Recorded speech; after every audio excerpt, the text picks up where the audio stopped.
లక్ష్మణరావు గారు, బీటీ నాయుడు గారు, వెంకటేశ్వర్ల గారు ఇష్యూ గురించి మాట్లాడారు అధ్యక్ష. ప్రధానంగా ఎన్డీఏ ప్రభుత్వం అధికారంలోకి వచ్చే ముందల చాలా స్పష్టంగా ఎంతమంది బిడ్డలు ఉంటే అంతమంది బిడ్డలకి ఇస్తామని హామీ ఇస్తాం జరిగింది. ఆ హామీకి మేము కట్టుబడి ఉన్నాం.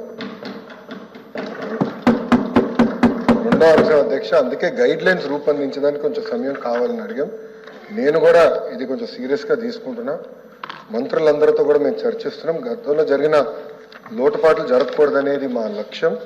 మీరన్నట్టు గతంలో 15,000 రూపాయలని, తర్వాత అది కాస్త నెక్స్ట్ ఇయర్ 14,000కి అయింది, తర్వాత 13,000కి అయింది.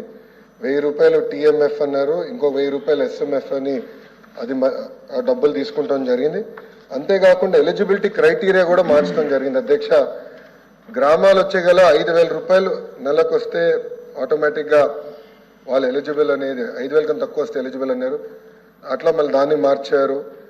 భూమి కూడా అది కూడా మార్చారు. దాని తర్వాత ఎలక్ట్రిసిటీ కన్జంప్షన్ విషయంలో కూడా కొన్ని నుసుకలు జరిగినాయి.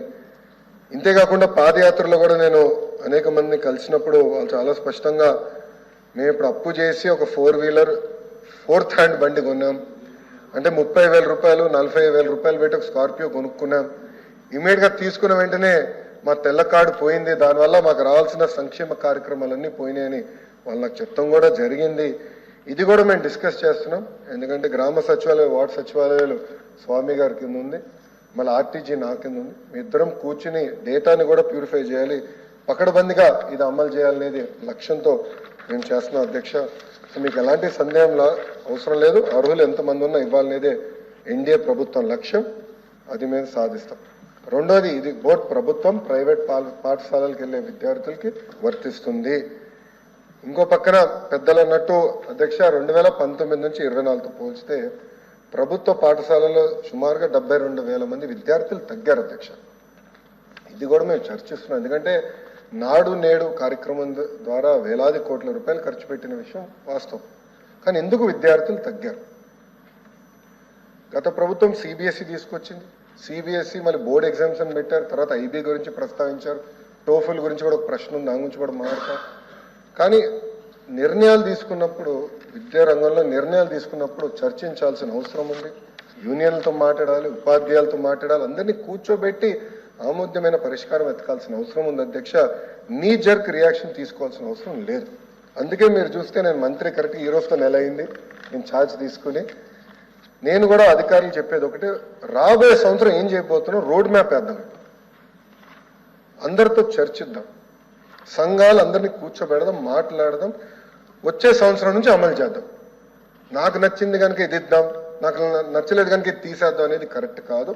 చర్చించిన తర్వాత నేను నిర్ణయం తీసుకుందాం అనేది ఒక లక్ష్యంగా మేము పెట్టుకున్నాం. పెద్దలు వెంకటేశ్వర గారు అన్నట్టు వాస్తవం, ప్రభుత్వ పాఠశాలలో అడ్మిషన్స్ తగ్గుతున్నాయి, అంటే ఎలాంటి సందేహం లేదు. ఒక పక్కన ఎన్డీఏ ప్రభుత్వం రిక్రూట్మెంట్ కూడా చేస్తుంది. మీరు చూసారు, దాదాపు 16,000 మంది ఉపాధ్యాయుల రిక్రూట్మెంట్కి మేము తొలి అడిగేసాం. అది మేము నెక్స్ట్ అకాడమిక్ ఇయర్కి మేము పూర్తి చేస్తాం. కానీ ఇంకో పక్కన చూస్తే దాదాపు 11,000 పాఠశాలలో 10 కన్నా తక్కువ మంది విద్యార్థులు ఉన్నారు. ఎందుకున్నారు? ఎలా అడ్మిషన్స్ పెంచాలి, నాణ్యత ఎలా పెంచాలి, అసెస్మెంట్ ఎలా చేయాలి, టెక్నాలజీతో జోడించి ఎలా చేయాలి, first grade, second grade, third grade pressure లేకుండా సిస్టమేటిక్ ఎట్లా చేయాలనేది కూడా మేము చర్చిస్తున్నాం. పక్క రాష్ట్రాల్లో కూడా ఏం జరుగుతుందో మేము చూస్తున్నాం. అటు ఉత్తరప్రదేశ్లో ఒక మోడల్ ఉంది, ఢిల్లీలో ఒక మోడల్ ఉంది, పక్క రాష్ట్రాల్లో కూడా ఏం జరుగుతుందో అందరం చర్చిస్తున్నాం. అధికారులు కూడా ఒక టీం వేసాం, వాళ్ళు కూడా వెళ్ళి చూస్తున్నారు. వాళ్ళు నివేదిక ఇచ్చినా నేను కూడా వెళ్ళాలనుకుంటున్నా.